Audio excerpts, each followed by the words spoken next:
What would you do if a power-hungry neighborhood committee tried to take over your home and destroy your family's legacy?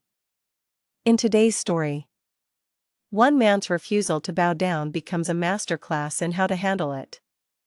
A good friend of mine, let's call him Leo, inherited his grandparents' house about 4 years ago.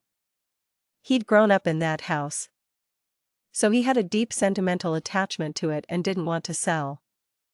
He decided to move in for a while and figure out his long-term plans later.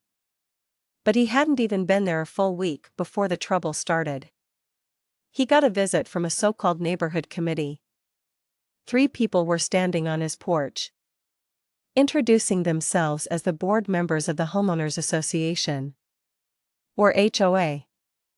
And they were there so he could sign his membership papers.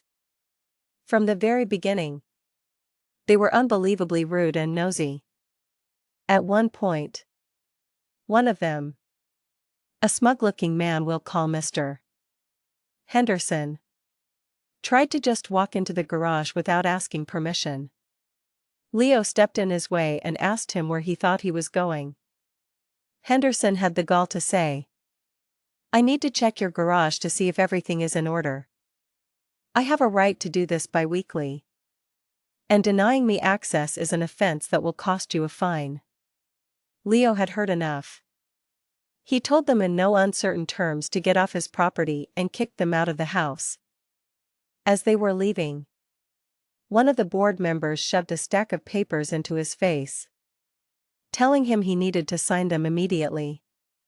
Apparently, these papers were supposed to be signed before he even moved in.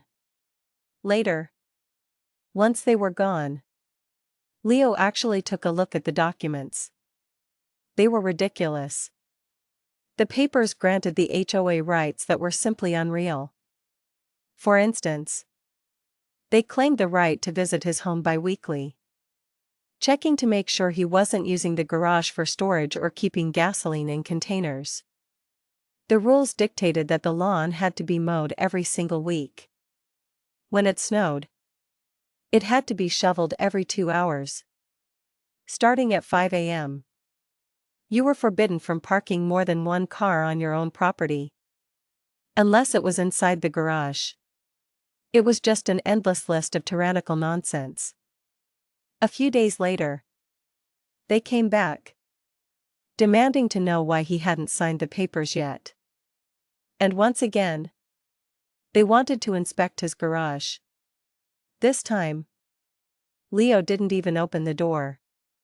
He told them through the window that he would never, ever become a member of their stupid club. To them, that was a declaration of war. This is where the story echoes what so many people have experienced. As one commenter put it, "I've personally had nothing but negative experiences with the HOA. Bunch of power-hungry dickheads who seem to take pride in meddling down to the smallest detail. I'd happily see them all abolished." The HOA board saw Leo's refusal not as a personal choice, but as a challenge to their authority. Within a week, they had mailed him fines totaling over $1,000. Several of those fines, each for $250, were for denying them access to his home. Leo, however, didn't take them seriously at all. He used their threatening letters as kindling for his barbecue grill. At that moment, the board members felt a surge of victory, believing they had him cornered. They were completely unaware that their arrogance was simply handing Leo the rope with which they would eventually hang themselves. Then came the day they went extremely too far. Leo came home from work and saw a horrifying scene. One of the board members, Mr. Henderson, had broken into his garage and was standing inside, smugly writing things down on a notepad. After their previous attempts, Leo had started securing the garage with a big, heavy-duty bike lock, which they had clearly cut with bolt cutters. But that wasn't even the worst part. In the front yard stood two magnificent oak trees. They had been planted by his great-grandparents when they were newlyweds and first moved into the house. They were a living piece of his family's history. And the HOA was in the process of cutting them down. They had hired a professional tree crew. One of the oaks was already mutilated. Basically just a stump with all its major branches gone. The crew had just started on the second one. Leo completely lost it. He slammed on his brakes, jumped out of his car, and screamed at the tree crew to stop what they were doing immediately, explaining that he was the owner and what they were doing was highly illegal. The crew was shocked. They had no idea. Henderson had told them the trees violated HOA rules because too many leaves were falling into a neighbor's yard, and claimed that Leo had given his permission for their removal. Leo looked it up later and found the bylaw: if a garden produced more than 140-liter sack of leaves in 2 weeks, the owner had to remove the trees. Leo, thinking fast, told the tree crew he would overlook their trespassing if they agreed to be witnesses for him in court. They quickly agreed. Then, he called the police on the board members for trespassing and breaking and entering.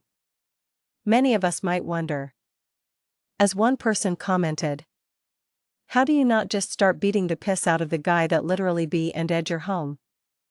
But Leo kept his cool and chose a much more destructive path: the law. The legal process that followed was glorious. The court ordered the HOA to pay for the destroyed lock and the full value of the ancient oak tree, which was assessed at over $50,000. They also had to pay for a professional arborist to repair the damage to the second tree, which cost over $1,000. But the board's idiocy didn't end there. They actually thought the trial was unfair and tried to fight the verdict, a move that cost them an additional $10,000 to $15,000 in legal fees. This revealed the board's greatest fatal flaw: their bottomless arrogance.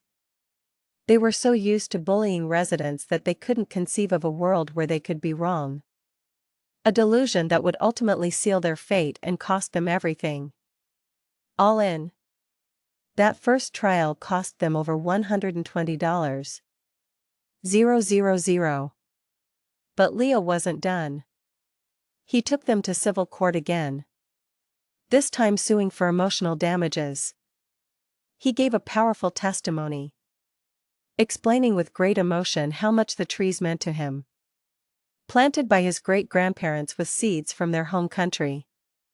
He laid it on as thick as he could. And truthfully so. He also explained that he felt threatened by the HOA's actions.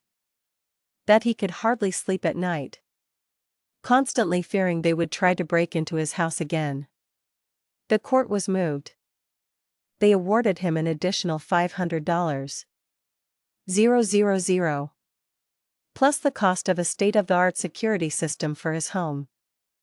Altogether, Leo's stand had cost the HOA nearly $750. They had no choice but to declare bankruptcy. The court appointed a mediator to go over their finances to ensure Leo got his money. And here comes the best part. The mediator discovered that the 3 board members had been systematically defrauding the HOA for over a decade.